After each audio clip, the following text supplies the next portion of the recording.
What up, mga solid subscribers, no? So, guys, meron tayong actually hindi siya papanoorin, no? So, etong clip na to, guys, is actually ano lang, i-discuss lang natin siya, no?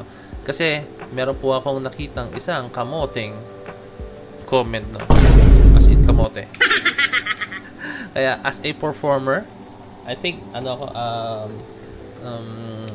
meron akong credible enough ako na i-explain sa inyo, no, yung gantong lagi. Hindi naman ako to the point na performer na kumakanta rin, no, pero performer as a dancer, no. Nagpe-perform din ako as a solo performer, guys. Nagpe-perform din ako as a duo, dalawa kami. Nagpe-perform kami as trio. Then, pwedeng naging 4 din. Actually, lahat na parang naranasan ko, guys. 4. And then 5, 6, 7, 8. Ang pinakamarami ko naging grupo sa isang performance is 40. 42 to be exact, guys. No? Yan. Which is yun, yung time na second place kami sa Body Rock Asia, no?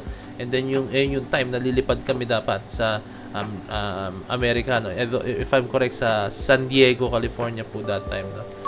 Yun, lilipad kami. Pero sadly, hindi kami nakalipad dahil kinulang po ang aming mga fans, no? Kinulang po yung fans namin. So, pero kami, isa kami sa representative dapat ng Pilipinas sa Body Rock International, no? Isang malaking event yun, guys. Kumbaga, isipin nyo, ano siya?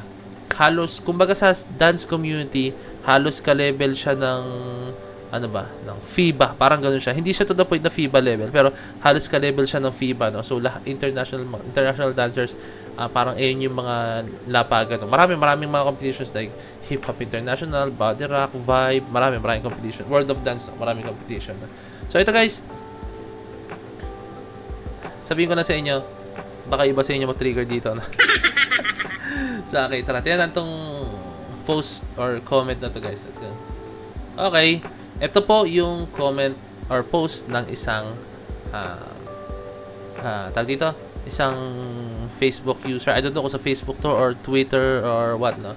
So, tara, ito po yung sinabi niya, no? Real talk, tanggalan nyo ng backup dancer yan, wala na magagawa yan. Shoutout sa'yo, bro. Ito yung video na yan, guys. Yan. I think ito yata yung concert nila sa Rome. I think ito yung sa concert nila sa Rome, guys, no? Yan. Okay, basahin natin yung I think yung fan, no, ni Reshare to, no? Itong video na to. Tapos dinipensahan niya siyempre ang SB19, no? Yan, the acidity na hamunin yung grupo na nagsimula nga sa walang-wala. Okay? Baka di ka na inform sa sumikat ang mga yan dahil sa synchronized dance moves nila at hindi dahil sa may backup dancers sila. Correct, my point. Okay. Nag-perform pa nga yung mga yan na may kulang sa mic.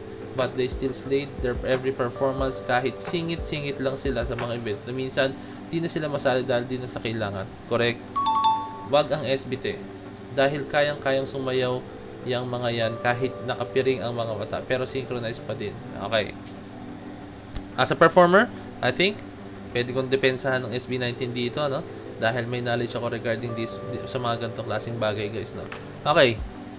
Hindi mo kailangang mag-perform ng marami, no? Para makapag-entertain ang crowd. Tandaan niyo yan, guys, no? Hindi niyo kailangang mag-perform, no? I switch lang ako ng hindi niyo kailangang mag-perform ng yan.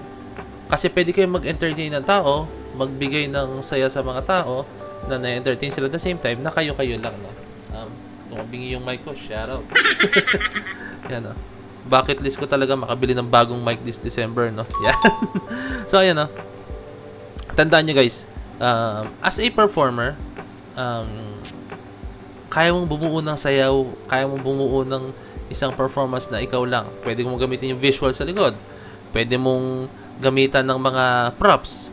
Or pwede maging sapat na ikaw lang as a dancer. Pero powerful dancer ka talaga. Versatile kang sumayaw ng kahit ano, no? Pero kasi, guys, tandaan nyo, iba ang SB19, guys. Kasi sing and dance sila, no? Oo, nakaka-add ng effect pag maraming dancers. Nakaka-add sila ng effect. Kumbaga, ang sarap panoorin pag marami, no? Diba? Pero, guys, tulad nung yan yung Facebook user na nag-defend sa SB19, no? Unat sa pool pa lang, guys. Kaya na po ng SB19 na mag-perform nang wala yung mga yan, guys, diba, no? Kaya po nila, no? Kaya nilang lumamo na stage, kaya nilang ibigay yung 101% nila, no? Kasi performance-wise, guys, pagsasayaw pa lang, no? Kayang-kaya na po talaga nila, no? Malaki sila gumalaw. Sobrang Filipino yung movements nila. Yung facial expression nila guys, sobrang on point. Tapos yung stage presence nila guys, andun. Tapos detailed movements nila guys, nandun. Ano pa ba? Pati yung pag-interact na sa crowd guys, nandun, no? So, andun all in na guys, no? Ulitin ko sa inyo, nakadagdag ng effect. Oo, sige, nakadagdag ng effect and maganda tingnan na marami kayong sumasayaw. Tapos, sabay-sabay pa, no? At the same time, nakadagdag siya ng effect. Syempre, ma-hype kayo na ang dami tingnan. No? Pero, hindi yun ibig sabihin na pangit na yung sayaw or performance or yung, performance mismo kung naging 5 na lang kayo, no? So, I think, etong kung sino man nag-comment na to, no?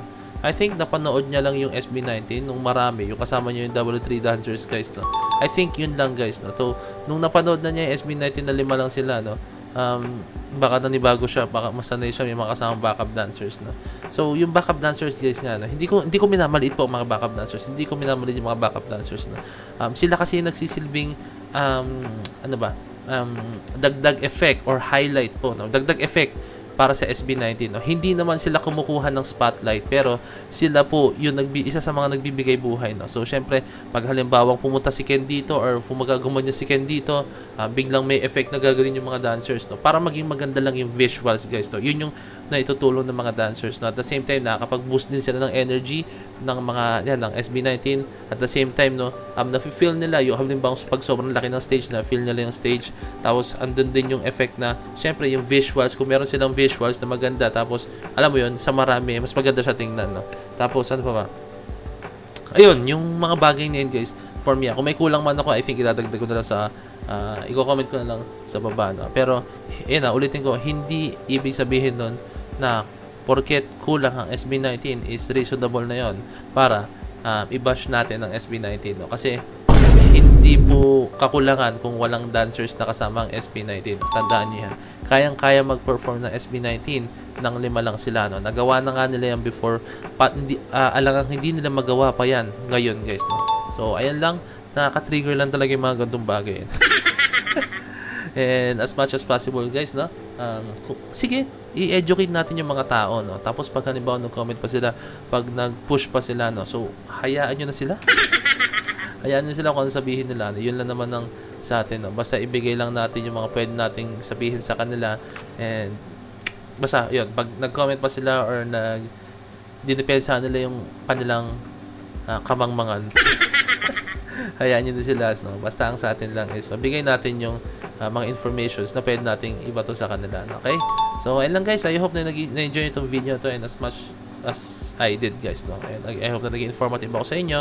And yun, huwag niyo kalimutan syempre na leave a like, subscribe, and kindly ring that notification bell para alam niyo po, ring that notification bell na para alam niyo pag ako nag-release ng bagong video. So this is Point signing out. Peace. Let's G.